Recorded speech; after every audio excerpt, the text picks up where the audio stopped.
ಎಲ್ಲರಿಗೂ ನಮಸ್ಕಾರ. ನವರಾತ್ರಿಯ 8ನೇ ದಿನ ಪಾರ್ವತಿ ತಾಯಿಯ 8ನೇ ಅವತಾರ ಮಹಾಗೌರಿಯನ್ನು ಪೂಜೆ ಮಾಡುವುದು. ಗೌರಿ ಅಂದರೆ ಗಿರಿ ಅಥವಾ ಪರ್ವತದ ಮಗಳು ಎಂದು ಹೇಳಲಾಗುತ್ತೆ.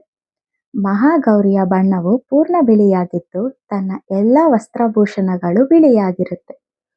ತಮ್ಮ ಕೈಯಲ್ಲಿ ಡಮರುಗ ತ್ರಿಶೂಲವಿಡಿದು ಭಕ್ತರಿಗೆ ಅಭಯವನ್ನು ನೀಡುವುದರೊಂದಿಗೆ ವೃಷಭನ ಮೇಲೆ ಸವಾರಿ ಮಾಡುತ್ತಾರೆ. ಮಹಾಗೌರಿಯ ರೂಪದಲ್ಲಿ ಭೂಮಿಯ ಮೇಲೆ ಶಿವನನ್ನು ಪಡೆಯುವುದಾಗಿ ಕಠೋರ ತಪಸ್ಸನ್ನು ಮಾಡಿದರು.